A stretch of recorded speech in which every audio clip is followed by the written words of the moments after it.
Hello बच्चों, आज हम करेंगे अभ्यास 6.2 के उदाहरण नंबर 1 और उदाहरण नंबर 2। बच्चों, तबीयत ख़राब होने की वजह से कुछ दिन से मैं वीडियो नहीं बना रहा था। आज हम देखते हैं उदाहरण, क्योंकि उदाहरणों से प्रश्न मैं बार बार कहता हूँ काफ़ी पूछे जाते हैं, तो उदाहरण करना बहुत ज़रूरी है।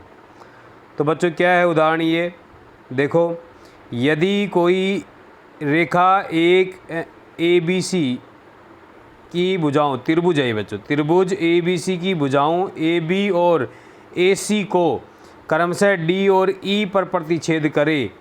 कह रहा है कि यदि कोई रेखा, ये वाली रेखा है, त्रिभुज ABC हमें दी हुई है। इस त्रिभुज ABC की भुजाओं AB, ये AB रेखा है और ये AC रेखा है, इसको D और E बिंदुओं पर क्या कर रही है? प्रतिच्छेद कर रही है। और क्या है? भुजा BC के समानांतर हो। ये BC है और ये जो प्रतिच्छेद करने वाली रेखा है DE, ये दोनों आपस में क्या है? समानांतर हैं। DE और BC, यानी कि BC और DE क्या हैं? समानांतर हैं। तो हमें सिद्ध करना है कि AD अपॉन AB बराबर AE अपॉन AC। तो बच्चों, हमें ये सिद्ध करना है। तो इसके लिए आपको मैंने आधारभूत समानुपाती प्रमेय करवाई थी बच्चों, अगर आपको याद हो तो। अगर याद नहीं है तो मैं आपको एक बार बता देता हूँ कि आधारभूत समानुपाती प्रमेय क्या होती है। आधारभूत समानुपाती प्रमेय में क्या होता है बच्चों, एक बार आप देख लो कि ये कोई त्रिभुज है, इसका मैंने रिवर्स भी करा दिया था, और इस त्रिभुज की मान लो किसी भुजा के समांतर कोई रेखा खींची हुई है। ये कोई रेखा खींची हुई है। ये छोटी भी हो सकती है या बड़ी भी हो सकती है, ऐसी कोई बात नहीं है। ये मान लिया D बिंदु है और ये मान लिया E बिंदु है। तो ये इसमें क्या होना चाहिए? DE, त्रिभुज तो है ही, समानांतर होनी चाहिए BC, या यूँ लिख दिया अपन BC समानांतर है DE, एक ही बात है, दोनों एक दूसरे के समानांतर ही हैं। तो ऐसे लिख दें या ऐसे लिख दें, एक ही बात है। DE समानांतर है BC या BC समानांतर है DE। अगर ये दोनों भुजाएं समानांतर हैं तो क्या होगा बच्चों कि ये जो D बिंदु और E बिंदु है, ये बिंदु इस रेखा को दो भागों में बांट देगा और उसका जो अनुपात बनेगा क्या बनेगा? AD अपॉन में BD। आप इसको AD को DA भी लिख दो, BD को DB भी लिख दो, कुछ नहीं होता, कुछ फ़र्क नहीं होता है। और इसी तरह ये E बिंदु है, ये इस रेखा को दो भागों में बांटेगा। वो किस में बांटेगा? AE या EA बटे में CE या EC। और ये दोनों अनुपात क्या होंगे बच्चों? आपस में क्या होंगे? बराबर होंगे। तो ये हमारी थी आधारभूत समानुपाती प्रमेय कि किसी त्रिभुज ABC के अंदर अगर ये दे दिया जाए कि एक भुजा इस तीसरी भुजा के समानांतर है, तो ये दो भुजाएं जो बच गई हैं, ये आपस में ये जो बिंदु है इनको समान अनुपात में विभाजित करेगी। कौन सी रेखा? ये वाली रेखा। तो इसका अपन प्रयोग यहाँ पर करेंगे बच्चों। तो देखो कैसे करेंगे अब इसमें। तो एक प्रकार से हमें सिद्ध ही करना है। तो सिद्ध करना है तो ये दिया है, क्या दिया हुआ है कि एक त्रिभुज है ABC, कोई दिक्कत ही नहीं है। BC समानांतर है, BC किसके समांतर है? DE के, ये दिया हुआ है, आपके समझ में आ गया होगा। सिद्ध सीधा सीधा दे रखा है, क्या सिद्ध करना है? AD अपॉन में AB बराबर AE अपॉन में AC। अपॉन का मतलब बटे में बच्चों। AD बटे में AB बराबर AE बटे में AC। अब हमें इसकी उत्पत्ति करनी है, रचना करने की इसके अंदर आवश्यकता नहीं है, रचना की हमें जरूरत नहीं है। तो उत्पत्ति करने के लिए हमने क्या किया बच्चों? ये त्रिभुज हमें दी हुई है और इसमें ये बात दी हुई, ये बात हमें दी हुई से ले लिया हमने, यहाँ लिख दिया ये त्रिभुज ABC में हम क्या कर रहे हैं कि भाई BC है वो DE के समानांतर है, तो BC DE के समानांतर है, तो आधारभूत समानुपाती प्रमेय लगेगी। यहाँ ब्रैकेट में लिख सकते हो आधारभूत समानुपाती प्रमेय से, क्योंकि कारण देना पड़ेगा, तो यहाँ आपको कारण देना है। तो आप लिखेंगे कि ये बात, जो ये वाली बात है, ये कहाँ से आई है? आधारभूत समानुपाती प्रमेय से, कि किसी त्रिभुज में DE बी सी के समानांतर है तो हमें पता है ए डी बटे में बी डी और ए ई अपोन में ई सी होगा। और मैं ये बता चुका ए डी को आप डी ए लिख दो, बी डी को डी बी लिख दो, एक ही बात है, उससे कुछ फ़र्क नहीं पड़ता है। अब बच्चों हमें देखो सिद्ध क्या करना है, थोड़ा अपन वो देख लेते हैं क्या सिद्ध करना है। यहाँ तक तो आपके समझ में आ गया होगा कि ये कैसे आया। अब देखो अपने को क्या करना है।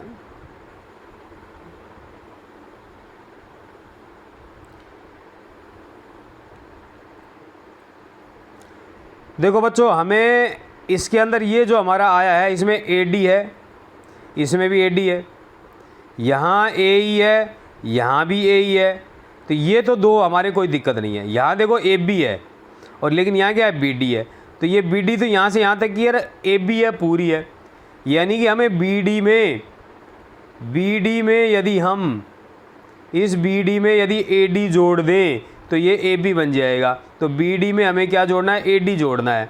इसी तरह ये नीचे क्या है लाना, तो हमें क्या है ए सी पूरे वाला लाना है, ए सी यहाँ से यहाँ तक की लानी है, लेकिन है हमारी क्या सी, तो सी में क्या जोड़ दें, ए ई जोड़ दें।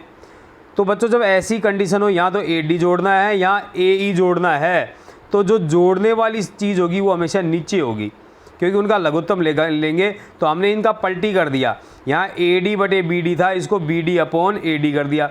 जब इधर पलटी करेंगे तो इसको भी पलटी करना पड़ेगा, तो यहाँ क्या कर दिया सी अपॉन ए ई कर दिया। बच्चों समझ में आ गए बच्चों, हमें ए डी जोड़ना है तो ए डी कहाँ रहेगा, नीचे रहेगा, और ए ई जोड़ना है तो ए ई भी कहाँ रहेगा, नीचे रहेगा। अब हमने क्या किया, इधर भी एक जोड़ दिया, इधर भी एक जोड़ दिया। बच्चों जो काम इधर हो रहा है वही काम इधर होगा, तभी समानता होगी।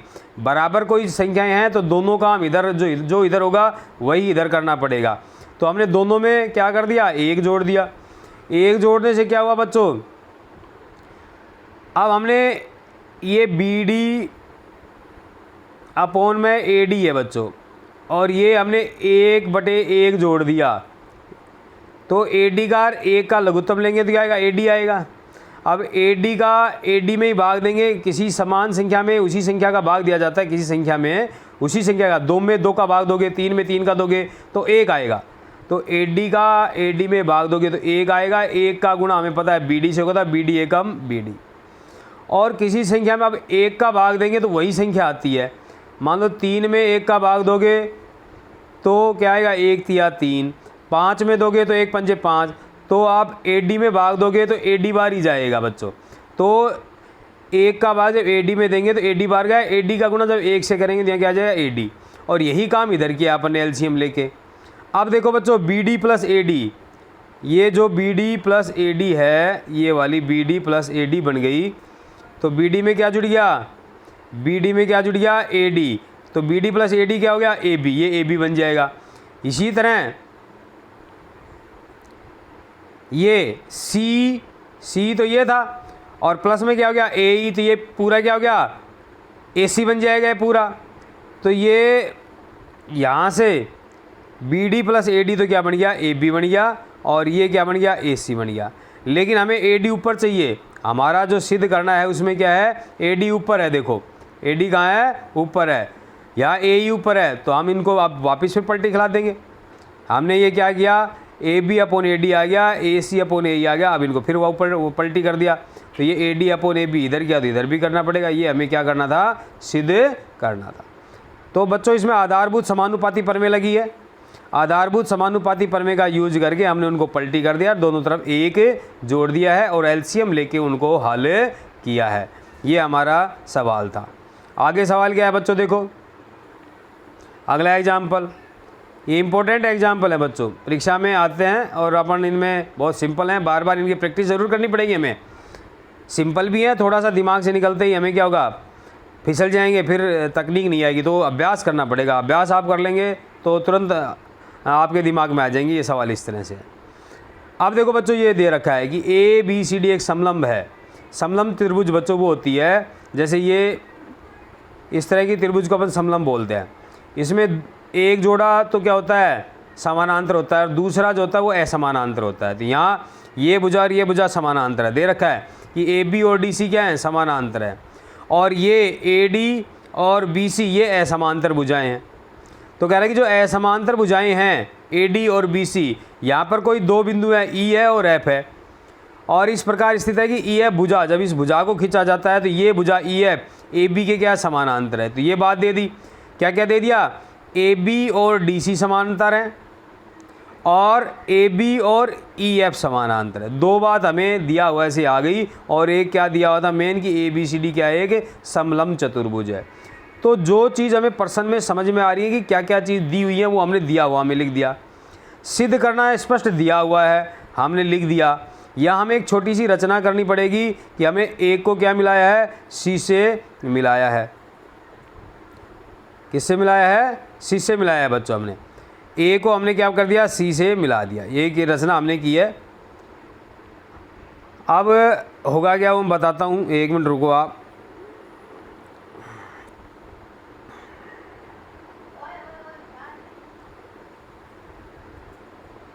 देखो बच्चों, हमें ये दिया हुआ है AB समानांतर है DC, EF समानांतर है AB, ये भुजा इसके समानांतर है, यही भुजा इसके समानांतर है। इसका मतलब क्या, ये दोनों भी क्या होंगी, समानांतर होंगी।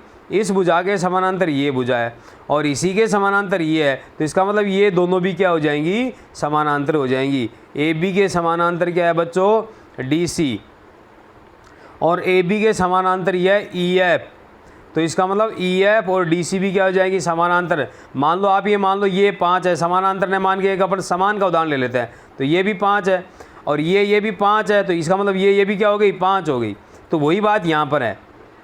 तो बच्चों ये दोनों क्या हो गई है, तीनों ही आपस में क्या होगी, समानांतर हो गई है। समझ गए।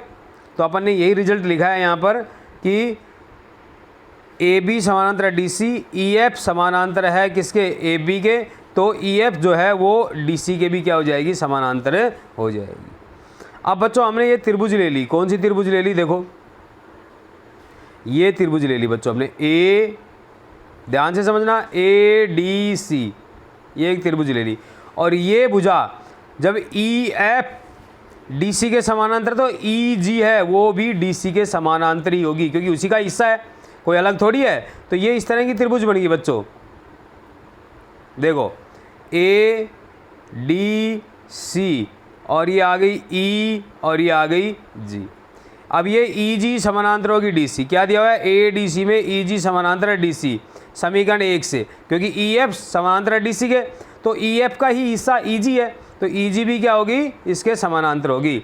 और समांतर होगी तो बच्चों क्या होगा, यहाँ पर आधारभूत समानुपाती प्रमेय लागू होगी। तो आधारभूत समानुपाती प्रमेय लागू होगी, तो अपन ने इसी का ही पार्ट लिया है। तो AD अपॉन क्या होगा, DE या ED, एक ही बात है, मैंने कहा कुछ भी लिख दो, अपने को यहाँ ED सिद्ध करना है तो अपन यहाँ ED ले लेंगे DE की बजाय। तो AE अपॉन में ED, और इधर क्या होगा, AG अपॉन में GC, तो ये हो जाएगा। कार्तिका, तो बच्चों ये हमारा आ गया कि AE बटे में ED बराबर AG अपॉन में GC। बच्चों इस सवाल का एक ही लॉजिक है, वो मैं आपको बता देता हूँ। ऐसे और भी सवाल आएंगे, क्या आएगा बच्चों उनमें बताता हूँ मैं आपको। ये जो बीच वाली लाइन है ये कॉमन है, ये बीच वाली लाइन अपन क्या होगी, कॉमन। ये इस त्रिभुज में भी आएगा, अपन एक त्रिभुज और लेंगे। अब अपन त्रिभुज लेंगे, ये वाली लेंगे, ये G हो गया, ये F हो गया, और ये A हो गया, ये B हो गया, और ये C हो गया। अब हम त्रिभुज लेंगे CAB या CBA। देखना बच्चों नोक इधर है, जब आधारभूत समानुपाती प्रमेय होते हैं तो AE नोक की तरफ से ये आता है बटे में, नोक की तरफ से ये आता है बटे में, तो इसमें ये बटे में ये या ये बटे में ये, इधर उधर कुछ भी कर दो इसको, उससे कुछ फ़र्क नहीं पड़ता। पहले से ये वाला ले लो, ACF बटे में FB ले लो, या पहले GC अपॉन में GA ले लो या AG ले लो, कुछ भी फ़र्क नहीं पड़ता है, उससे कोई फ़र्क नहीं पड़ेगा। तो अब हम ये त्रिभुज लेंगे बच्चों, दूसरी एक समीकरण तो आ गया हमारा। अब हमने लिया है त्रिभुज CAB, ये CAB वाली हो गई, उसी का ही पार्ट है बच्चों, हमारी वो जो समलंब त्रिभुज है उसी का ही पार्ट है। हमने ये खींचा हुआ है, ये इस तरह से है, ये G है, ये C है, ये A है और ये B है, और ये क्या था, D था। तो ये वाली हमने त्रिभुज लिया यहाँ पर, ये वाली। तो अब हमने क्या किया इसमें, सी जी बटे में ए जी, नोक की तरफ से ये बटे में ये, तो फिर इधर से भी ये बटे में ये आएगा, सी बी बटे में ये एफ है, तो आप इसको एफ बी या बी एफ कुछ भी लिख सकते हो। एफ सी बटे में क्या हो जाएगा, एफ सी लिख दो या सी एफ लिख दो, इससे मैंने बता दिया, कोई फ़र्क नहीं पड़ता है। तो बच्चों ये जो आ जाएगा इस तरह से आ जाएगा। ये भी हमने कैसे लगाया, आधारभूत समानुपाती प्रमेय लगाया है। आप ये इसके अंदर लिख ज़रूर लेना, आधारभूत समानुपाती प्रमेय से, आधारभूत समानुपाती प्रमेय से। ये मैं थोड़ा तबीयत ख़राब है इसलिए भूल गया। और ये भी कैसे आया है, आधारभूत समानुपाती प्रमेय। बच्चों ये साफ साफ लिख लेना आप, ठीक है। अब बच्चों क्या होगा, आपने देखो अब ये बीच वाली लाइन दोनों में आ रही है। ये जो लाइन है, ये वाली जो लाइन है, कौन सी वाली, ये वाली, ये दोनों में आ रही है।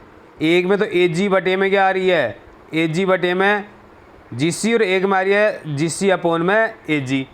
तो अपन इसको पलटी कर देंगे, यहाँ पर क्या कर देंगे अपन, इसको पलटी कर देंगे। समीकरण 2 में तो क्या है, ये ए जी अपोन में जी सी, और यहाँ क्या है सी जी या जी सी, ए की बात होती है, बटे में ए जी, तो हमने इसको पलटी कर दिया, ठीक है। पलटी करके क्या हो गया, ए जी बटे में क्या हो गया, ये सी जी हो गया। तो इधर पलटी किया तो इधर भी पलटी करना पड़ेगा, तो इसको भी पलटी किया। अब ये हमारा आ गया समीकरण 3। अब आप बच्चों इससे और इससे दोनों से रिजल्ट निकालेंगे। ये क्या है, ए जी अपोन में सी जी, और ये भी है ए जी अपोन में जी सी। तो ये दोनों बराबर हैं, तो ये दोनों भी क्या होंगे, बराबर होंगे। बच्चों समझ गए, क्या समझे, ये वाला ए जी बटे में जी सी, और ये भी ए जी बटे जी सी, तो दोनों समान है। तो इसका मतलब ये वाला और ये वाला भी क्या होगा, समान। तो ए ई अपोन में क्या होगा, ई डी बराबर बी एफ अपोन में एफ सी। तो यही हमें सिद्ध करना था बच्चों। ये रिजल्ट हमारा यहाँ से आ गए, क्योंकि ये दोनों बराबर हैं, तो इधर वाली साइड बराबर है, तो दूसरी साइड इनके आपस में क्या होंगी, बराबर होंगी।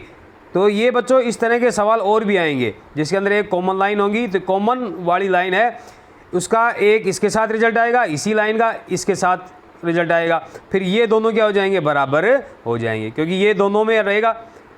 तो इस आधार पर अपने ये सवाल निकालेंगे। आज का बच्चों यही वीडियो था। आगे तबीयत सही रही तो और मैं जल्दी बनाऊंगा।